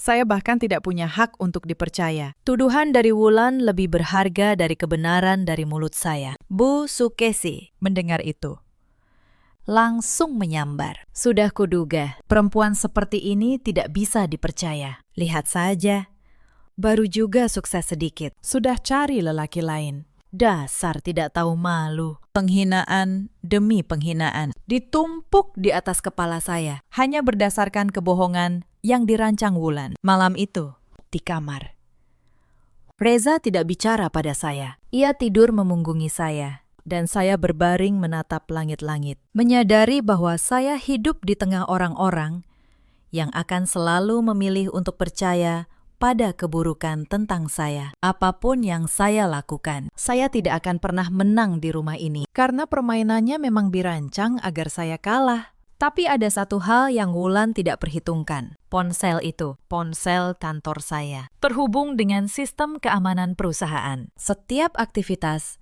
tercatat, termasuk pesan yang dikirim dan dihapus, lengkap dengan waktu dan lokasinya. Saya tidak perlu repot membela diri malam itu. Saya hanya menyimpannya. Satu bukti lagi, untuk waktu yang tepat. Seminggu kemudian, ada acara keluarga besar di sebuah mall mewah di pusat kota. Ulang tahun Bu Sukesi yang ke-60. Wulan yang mengatur semuanya. Restoran mahal, dekorasi, undangan untuk seluruh keluarga besar, dan biayanya lagi-lagi sebagian dibebankan kepada saya lewat Reza yang meminta saya mentransfer untuk uang muka restoran. Pagi itu, kami berangkat dengan 2 mobil. Saya kebetulan datang terpisah, langsung dari kantor, karena ada rapat singkat sebelumnya. Saya datang mengendarai mobil dinas saya, sebuah Alphard hitam yang difasilitasi perusahaan untuk direktur. Mobil itu memang atas pakai saya, terdaftar atas nama perusahaan, dengan sopir pribadi. Tapi hari itu saya menyetir sendiri, karena ingin sedikit waktu untuk berpikir. Saya tiba di parkiran mall. Dari kaca mobil, saya melihat Bu Sukesi, Wulan, dan Reza baru turun dari taksi. Bu Sukesi melihat Alphard yang saya kendarai, dan ekspresinya berubah. Bukan kagum, tapi curiga, lalu marah. Saya turun, dan sebelum saya sempat berkata apapun, Bu Sukesi sudah menghampiri dengan langkah lebar. Mobil siapa ini? Tanyanya tajam. Saya menjawab, tenang, mobil kantor, Bu. Saya bawa untuk ke sini. Wajah Bu Sukesi memerah. Mobil kantor. Kamu pikir aku bodoh? Sopir saja tidak akan dikasih mobil semahal ini. Kamu pasti pakai uang yang harusnya buat keluarga untuk gaya-gayaan. Pantas kamu tidak mau bantu Wulan. Uangmu kamu pakai sendiri buat pamer. Saya mencoba menjelaskan. Tapi suara saya tenggelam. Wulan ikut menimpali. Suaranya melengking agar orang-orang di sekitar mendengar. Astaga, Mbak, malu-maluin keluarga. Pinjam mobil mahal cuma buat gaya. Memang, dasar kampungan. Baru megang sedikit, langsung lupa diri. Orang-orang di parkiran mulai memperhatikan. Saya berdiri di sana dengan seragam kerja saya yang rapi, dipermalukan oleh keluarga sendiri di depan umum. Dan Reza, suami saya, hanya berdiri di belakang ibunya. Diameter, selalu diam. Lalu Bu Sukesi melakukan sesuatu yang melewati semua batas. Ia meraih lengan saya, menyeret saya menjauh dari mobil, dan berteriak, "Pergi sana, kamu bukan keluarga kami. Kamu cuma pembantu yang sok jadi nyonya. Tahu diri, kamu itu cuma pembantu," kata itu. Pembantu, diteriakan di depan puluhan orang asing, di depan suami saya yang tidak melakukan apa-apa. Saya merasakan air mata menggenang, tapi saya tidak membiarkannya jatuh. Saya menatap Bu Sukesi, lalu menatap Reza yang membuang muka. Dan di detik itu, sesuatu di dalam diri saya yang sudah retak bertahun-tahun akhirnya pecah. Bukan menjadi tangisan, tapi menjadi ketenangan yang dingin. Saya tidak berteriak. Saya tidak membela diri lagi. Saya hanya berkata pelan, "Baik, Bu, saya pergi." Lalu saya masuk kembali ke mobil, dan saya pergi meninggalkan parkiran itu. Meninggalkan mereka yang masih puas dengan kemenangan mereka. Mereka pikir mereka menang. Mereka tidak tahu hari itu adalah hari terakhir mereka bisa menginjak saya. Di dalam mobil, tangan saya bergetar. Tapi bukan karena takut, karena marah yang akhirnya saya izinkan untuk hidup. Saya berhenti di pinggir jalan. Saya tarik napas dalam-dalam. Lalu, saya mengambil ponsel saya dan menelpon satu orang, Pak Tigor. komisaris perusahaan, sekaligus penasihat hukum pribadi saya, orang yang sudah saya percaya bertahun-tahun. Pak Tigor, kata saya. Suara saya tenang dan jelas. Saya butuh bantuan Bapak, dan kali ini saya tidak akan diam lagi. Hari itu, saya pulang ke rumah saya yang sebenarnya. Bukan rumah Bu Sukesi, tapi rumah saya di Bintaro yang sudah saya kosongkan dari penyewa beberapa bulan lalu. Diam-diam. Sebagai persiapan. Saya sudah lama merencanakan untuk pergi. Hari ini hanya mempercepatnya. Malam itu, untuk pertama kalinya dalam 5 tahun, saya tidur di rumah sendiri. Tanpa suara Bu Sukesi, tanpa tatapan menghina, tanpa beban. Dan untuk pertama kalinya, saya tidur nyenyak. 3 hari saya menghilang, tidak menjawab telepon Reza, tidak membalas pesan. Dan di hari ketiga, kabar yang saya tunggu datang. Akuisisi resmi selesai. Perusahaan distribusi tempat Reza bekerja kini sepenuhnya berada di bawah grup saya. Dan sebagai direktur operasional, sayalah yang memegang kendali atas restrukturisasi seluruh karyawannya, termasuk Reza. Pak Tigor datang ke rumah saya membawa map tebal. Di dalamnya, semua yang saya butuhkan. Bukti pemalsuan tanda tangan untuk pinjaman 100 juta. Mutasi rekening yang menunjukkan kiriman saya selama bertahun-tahun ke rekening Bu Sukesi. Dan satu hal lagi yang baru ditemukan tim audit saat memeriksa keuangan perusahaan yang diakuisisi. Ternyata Reza dan beberapa orang di bagiannya telah melakukan penggelapan. Ada dana perusahaan yang dialirkan ke rekening pribadi melalui faktur fiktif. Jumlahnya tidak kecil, hampir 300 juta rupiah selama 2 tahun terakhir. Dan salah satu rekening penampung adalah rekening atas nama Wulan. Saya menatap dokumen itu lama. Suami saya bukan hanya lemah, ia juga pencuri.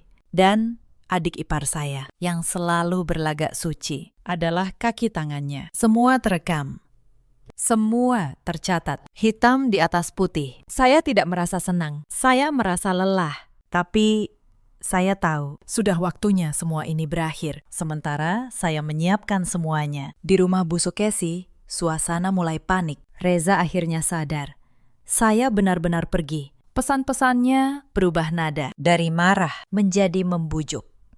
Lalu memohon, tapi saya tidak menjawab satupun. Saya sudah selesai dengan kata-kata. Yang menarik, panik mereka bukan karena kehilangan saya sebagai manusia, tapi karena kehilangan saya sebagai sumber uang. Tagihan listrik datang. Cicilan ini itu jatuh tempo dan tidak ada lagi kiriman yang masuk. Untuk pertama kalinya, mereka merasakan akibat dari kehilangan orang yang selama ini mereka injak. Wulan, kabarnya paling histeris. Rencana butiknya berantakan karena modal yang ia harapkan dari saya tidak datang dan utang 100 juta yang ia ajukan diam-diam atas nama saya kini menumpuk bunganya dan bank mulai menagih ke alamat rumah Bu Sukesi. Saya mendengar semua itu dari Mbak Asih, pembantu di rumah Bu Sukesi, satu-satunya orang di sana yang selalu baik pada saya. Diam-diam Mbak Asih sering mengabari saya. Ia bercerita bagaimana Bu Sukesi mulai menyalahkan Wulan atas utang itu. Bagaimana Reza dan Wulan mulai bertengkar. Keluarga yang dulu kompak meninjak saya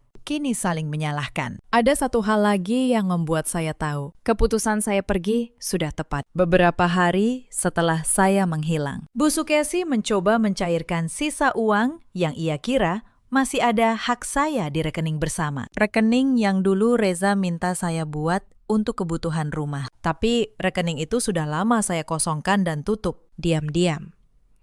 Beberapa bulan sebelumnya, saat itulah mereka benar-benar sadar. Semua aliran uang sudah saya hentikan. Tidak ada lagi sumur yang bisa mereka timba. Mbak Asih bercerita. Hari itu Bu Sukesi marah besar, membanting barang, menyalahkan semua orang. Tapi tidak satu kali pun ia menyalahkan dirinya sendiri. Sampai akhir, ia tetap merasa dialah korban. Dan mungkin itulah tragedi terbesar dari orang yang terbiasa menindas. Mereka tidak pernah bisa melihat bahwa kehancuran mereka adalah buah tangan mereka sendiri. Tapi saya belum selesai. Penghinaan di parkiran itu, di depan puluhan orang, tidak akan saya biarkan lewat begitu saja. Saya minta tim hukum saya bekerja. Pertama, soal pinjaman 100 juta yang dipalsukan. Saya laporkan secara resmi, bukan untuk uangnya.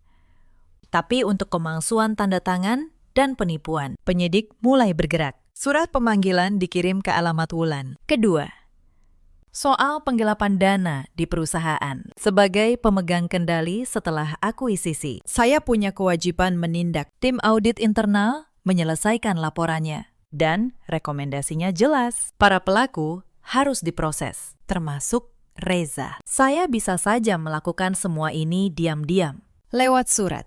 lewat pengacara.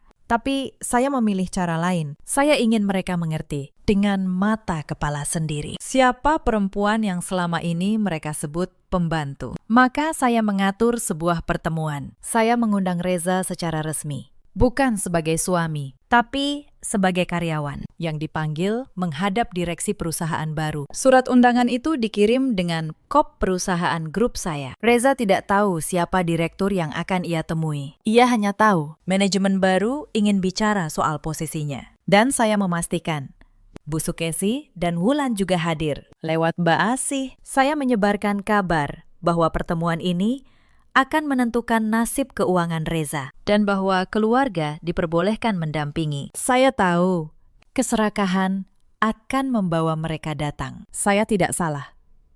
Hari yang ditentukan tiba. Pertemuan diadakan di ruang rapat utama kantor pusat grup saya, di sebuah gedung megah di kawasan Sudirman, lantai 25, ruangan dengan dinding kaca yang memperlihatkan seluruh kota. Saya sengaja datang belakangan. Saya ingin mereka menunggu dulu. Dari ruang sebelah, lewat layar CCTV ruang rapat, saya mengamati mereka. Reza duduk gugup dengan kemeja terbaiknya. Bu Sukesi memakai perhiasan terbaiknya. Duduk angkuh seolah ruangan itu miliknya. Wulan sibuk memotret interior mewah ruangan untuk media sosialnya. Mereka tidak tahu. Mereka sedang duduk di sarang dari orang yang mereka kira sudah mereka kalahkan. Saya merapikan blazer saya. Saya tarik napas. Lalu saya melangkah masuk. Pintu terbuka dan saya berjalan masuk dengan tenang. Diikuti Pak Tigor dan 2 orang dari tim hukum. Detik pertama, mereka belum mengenali saya dalam konteks itu. Lalu, satu persatu, wajah mereka berubah. Reza yang pertama berdiri, matanya melebar. Anissa, suaranya nyaris tak terdengar. Bu Sukesi mengernyit, bingung, belum mengerti. Wulan menurunkan ponselnya. Mulutnya sedikit terbuka. Saya berjalan ke kursi utama, kursi di ujung meja, kursi direktur. Saya duduk. Lalu saya menatap mereka satu persatu dan berkata tenang, "Selamat datang. Terima kasih sudah memenuhi undangan saya. Perkenalkan, untuk yang belum tahu, saya Anissa Rahmadani, Direktur Operasional Grup yang baru saja mengambil alih perusahaan tempat Reza bekerja. Hening yang panjang dan berat. Bu Sukesi adalah yang pertama pulih, meski wajahnya pucat. Apa-apaan ini? Kamu, Direktur. Ia tertawa gugup, mencoba mengembalikan kuasanya yang sudah runtuh. Jangan mengada-ada. Kamu cuma menantu yang ibu sebut pembantu di parkiran mall, di depan puluhan orang. Potong saya. Suara saya datar tapi tegas. Saya ingat betul.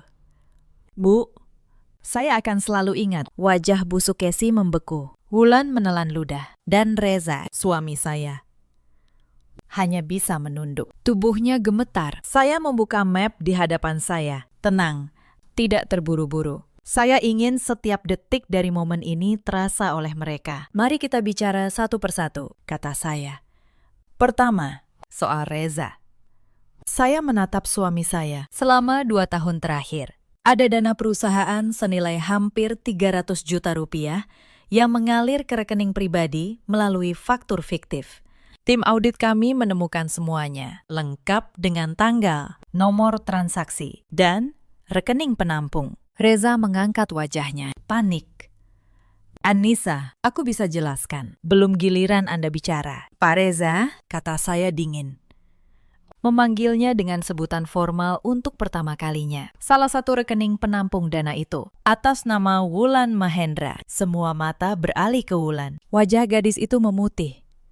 Itu bohong. Aku tidak tahu apa-apa. Suaranya melengking. Saya mengeluarkan selembar dokumen, mendorongnya ke tengah meja. Ini mutasi rekening Anda, Mbak Wulan.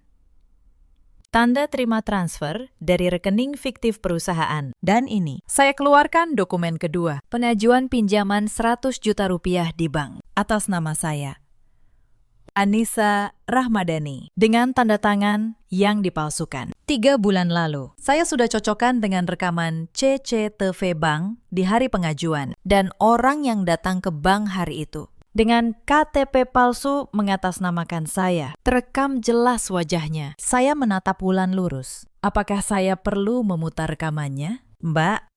Wulan tidak menjawab. Tubuhnya gemetar. Air mukanya yang selalu sombong kini hancur total. Ia menoleh ke ibunya. Mencari perlindungan.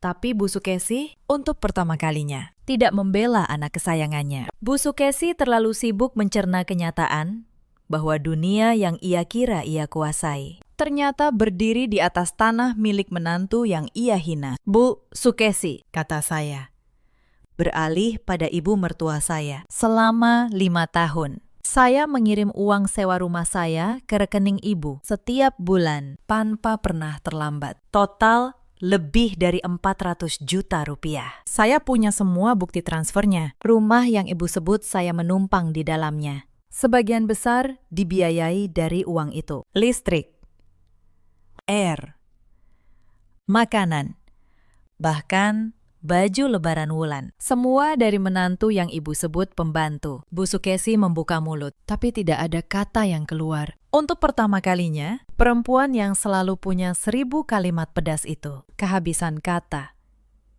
Saya belum selesai dengan Wulan. Saya mengeluarkan 1 dokumen lagi. Dan ini, Mbak Wulan, mungkin yang paling menarik. Beberapa waktu lalu, Anda mengirim pesan dari ponsel saya kepada seorang rekan kerja, lalu menghapusnya, agar saya dituduh berselingkuh. Anda mungkin tidak tahu, ponsel itu ponsel kantor. Setiap pesan tercatat di server perusahaan, lengkap dengan waktu dan lokasi pengirimannya. Tercatat jelas. Pesan itu dikirim dari ruang tengah rumah Bu Sukesi, pukul 5 sore. Saat saya sedang di dapur, saya punya rekamannya.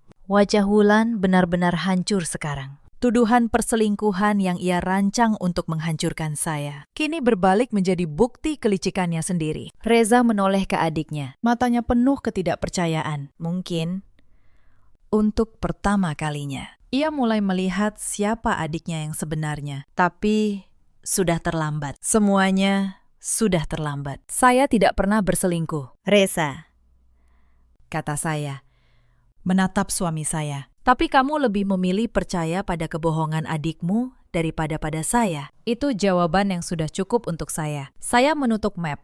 Lalu saya berdiri, berjalan pelan ke arah jendela kaca, memandang kota di bawah. Kalian tahu hal yang paling menyedihkan? Kata saya, tanpa menoleh. Selama bertahun-tahun, saya tidak pernah meminta kalian mencintai saya. Saya hanya ingin diperlakukan sebagai manusia. Tapi bahkan itu, kalian tidak mampu memberikannya. Saya berbalik menghadap mereka.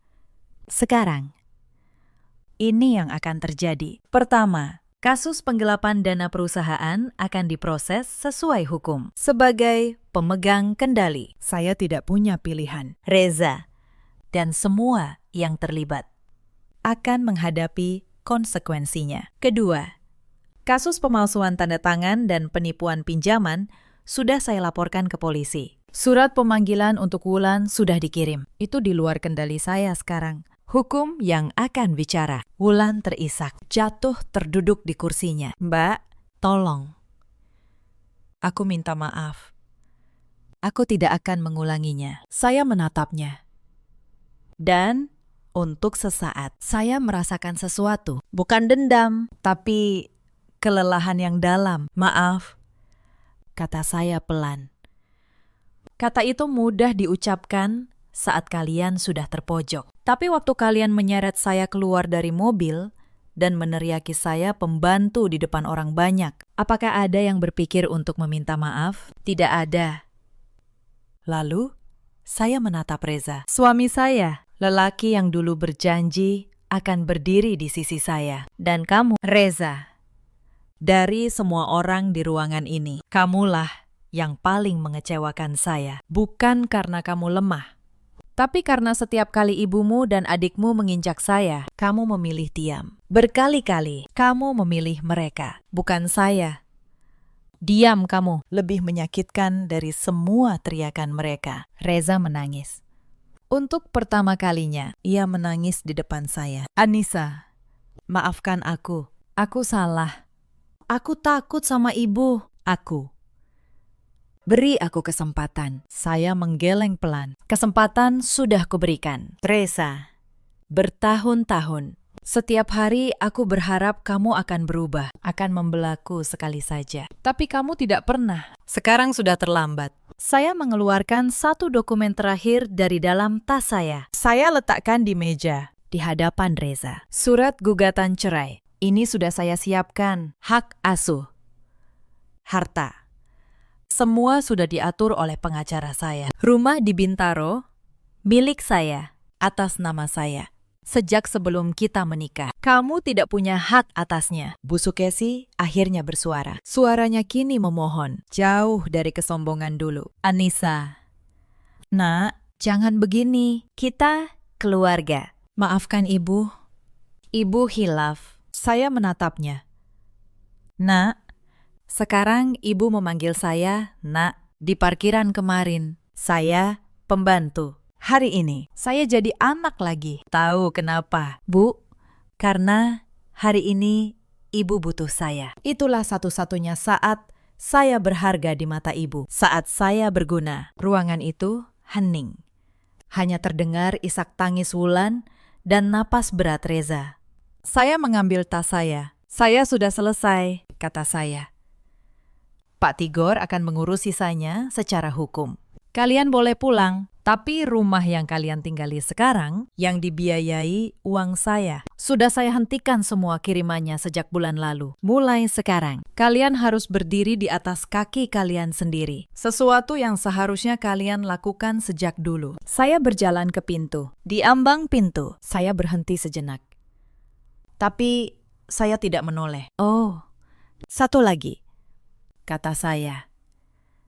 Terima kasih, sungguh. Karena sudah menyebut saya pembantu. Hari itu, kalian membangunkan saya dari tidur panjang. Dan saya tidak akan pernah tidur lagi. Lalu saya keluar, menutup pintu di belakang saya. Meninggalkan mereka dengan reruntuhan yang mereka bangun sendiri. Hari-hari setelah pertemuan itu berjalan seperti yang sudah saya duga. Proses hukum bergerak. Reza dipanggil sebagai saksi sekaligus terlapor dalam kasus penggelapan. Ia kehilangan pekerjaannya, tentu saja. Tidak ada perusahaan yang akan mempertahankan kepala bagian yang terbukti menggelapkan dana. Reputasinya hancur. Dan bersamanya, hancur pula sumber penghasilan utama keluarga itu. Wulan menghadapi proses hukumnya sendiri. Pemalsuan tanda tangan dan penipuan bukan perkara ringan. Penyidik memanggilnya berkali-kali. Rencana butik yang ia banggakan tinggal angan. Dan media sosialnya, yang dulu penuh pamer kemewahan, mendadak sepi. Lalu hilang sama sekali. Tapi yang paling membuat saya merenung adalah Bu Sukesi, perempuan yang dulu duduk angkuh di ruang tengah, memerintah seisi rumah.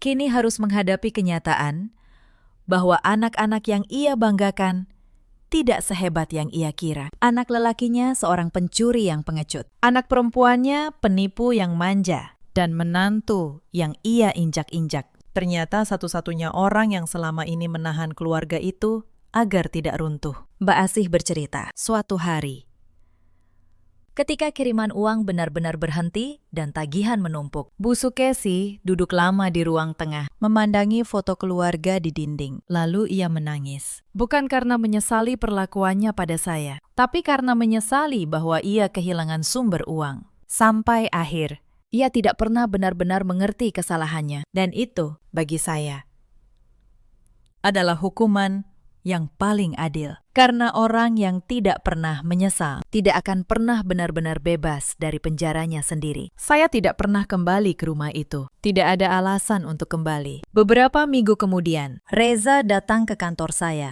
Ia menunggu lama di lobi. Sampai akhirnya saya setuju menemuinya sebentar. Ia tampak kurus, lelah, jauh dari Reza yang dulu. Ia berkata dengan suara serak bahwa ia menyesal, bahwa ia baru sadar betapa berartinya saya, bahwa ia siap memperbaiki semuanya. Saya mendengarkannya sampai selesai. Lalu saya berkata dengan tenang, "Reza, aku tidak membencimu.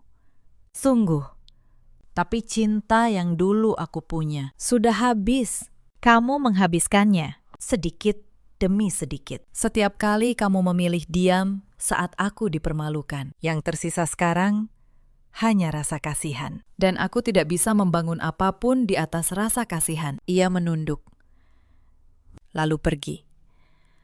Itu terakhir kalinya saya melihatnya. Perceraian kami selesai tidak lama setelah itu. Bersih, cepat, tanpa drama. Saya tidak menuntut apapun darinya, karena memang tidak ada yang bisa dituntut. Saya hanya ingin kebebasan saya, dan saya mendapatkannya. Hidup saya berubah, atau lebih tepatnya, hidup saya kembali menjadi milik saya. Saya pindah ke rumah saya di Bintaro, rumah mungil yang dulu saya korbankan demi keluarga yang tidak pernah menghargai saya. Saya cat ulang dindingnya. Saya isi dengan tanaman, dengan buku, dengan ketenangan. Pagi hari, saya menyeduh kopi sendiri, duduk di teras, memandangi matahari terbit, tanpa rasa takut akan teriakan siapapun. Di kantor, saya menenggelamkan diri dalam pekerjaan, bukan untuk lari, tapi karena di sanalah saya merasa berharga. Proyek-proyek besar berhasil saya selesaikan. Karir saya menanjak, dan untuk pertama kalinya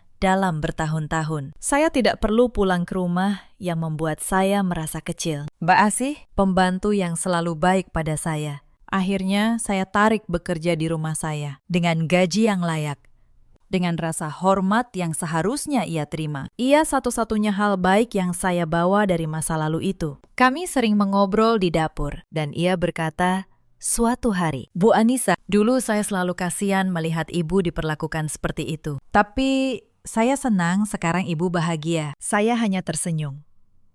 Karena memang, untuk pertama kalinya, saya bahagia. Ada satu malam, beberapa bulan kemudian, saya duduk sendirian di teras rumah, memandang langit. Dan saya berpikir tentang perempuan yang dulu, yang menunduk, yang menelan setiap penghinaan demi menjaga rumah tangga yang sebenarnya sudah lama mati. Saya tidak membenci perempuan itu. Saya kasihan padanya. Tapi saya juga bersyukur karena akhirnya ia berani berdiri. Saya belajar satu hal yang tidak akan pernah saya lupakan. Kesabaran itu mulia, tapi kesabaran yang dipakai untuk membiarkan diri sendiri diinjak bukan lagi kesabaran. Itu namanya menyerah pada ketidakadilan. Dan tidak ada satupun ajaran kebaikan di dunia ini yang meminta kita untuk menghancurkan diri demi orang yang tidak menghargai kita. Saya pernah mengira bertahan dalam diam adalah bentuk cinta. Ternyata kadang pergi adalah bentuk cinta yang lebih besar. Cinta pada diri sendiri. Kalau saya boleh mengingat kembali, ada banyak luka yang tidak sempat saya ceritakan tadi. Tapi ada satu yang paling dalam yang membentuk siapa saya hari ini. 2 tahun pernikahan, saya belum dikaruniai anak. Bukan karena tidak mau, tapi karena tubuh saya butuh waktu, kata dokter. Bagi Bu Sukesi, itu adalah aib. Suatu malam, di depan seluruh keluarga, ia berkata dengan suara lantang, "Perempuan yang tidak bisa memberi keturunan itu tidak ada gunanya. Untuk apa dipertahankan?" Ia mengatakannya sambil menatap saya, memastikan saya mendengar setiap kata. Saya ingat, malam itu saya tidak bisa tidur. Saya menangis tanpa suara, sementara Reza tidur pulas di sebelah saya. Tidak peduli. Esok paginya, saya tetap bangun, tetap memasak, tetap tersenyum. Karena saya pikir itulah yang harus dilakukan menantu yang baik. Betapa salahnya saya. Saya menukar harga diri saya dengan penerimaan yang tidak pernah datang. Ada juga hari-hari ketika saya tidak diizinkan makan di meja makan bersama keluarga. Saya makan di dapur, sendirian. Dengan piring sisa. Bu Sukesi bilang, dapur adalah tempat yang pantas untuk orang seperti saya. Dan saya menurut. Saya makan di dapur. Mendengar tawa mereka dari ruang makan, merasa seperti hantu di rumah yang saya biayai. Saya menyimpan semua kenangan itu bukan untuk meratapinya, tapi untuk mengingatkan diri saya, agar tidak pernah lagi membiarkan siapapun memperlakukan saya seperti itu. Luka itu, pada akhirnya, menjadi guru yang paling keras, tapi juga paling jujur. Cerita ini mengajarkan satu hal pada kita semua. Kebaikan hati dan kesabaran adalah kekuatan, bukan kelemahan. Tapi jangan pernah biarkan kebaikanmu dimanfaatkan oleh orang yang tidak menghargainya. Dan jangan pernah diam saat harga dirimu diinjak, hanya demi disebut sabar. Di luar sana, ada banyak perempuan seperti saya dulu. Perempuan yang menelan air mata demi menjaga rumah tangga, yang dianggap lemah karena memilih mengalah, yang setiap hari memberi, tapi tidak pernah dianggap cukup. Jika kalian salah satunya, ingatlah, kesabaran bukan berarti membiarkan diri dihancurkan. Ada batas, dan kalian berhak menjaganya. Ada juga banyak suami seperti Reza, lelaki yang memilih diam saat istrinya disakiti, yang mengira tidak memihak siapa-siapa adalah kenetralan. Padahal itu adalah pengkhianatan. Diam di hadapan ketidakadilan adalah memihak pada yang menindas. Dan ada pula para ibu mertua seperti Bu Sukesi yang lupa bahwa menantu juga anak orang, bahwa setiap perlakuan buruk suatu hari akan kembali sebagai buah yang harus dipetik sendiri. Karma tidak pernah tidur. Ia hanya menunggu waktu yang tepat. Setelah semua itu, Bu Sukesi hidup dalam rumah yang sepi. Ditinggalkan 2 anak yang harus mengurus masalah hukum mereka masing-masing. Wulan kehilangan semua yang ia banggakan. Reza memulai dari nol dengan reputasi yang sudah hancur. Dan saya, perempuan yang mereka sebut pembantu, bangkit menjadi diri saya seutuhnya. Bukan karena dendam, tapi karena akhirnya saya memilih diri saya sendiri. Dalam hidup, kita selalu punya pilihan untuk terus bertahan dalam luka, atau untuk berani melangkah keluar, untuk diam, atau untuk berdiri. Saya memilih berdiri, dan itu adalah keputusan terbaik yang pernah saya buat. Jika kisah ini menyentuh hati kalian, ceritakan pengalaman kalian di kolom komentar. Mungkin ada seseorang di luar sana yang membutuhkan kekuatan dari cerita kalian. Terima kasih sudah menemani sampai akhir. Sampai jumpa di kisah berikutnya.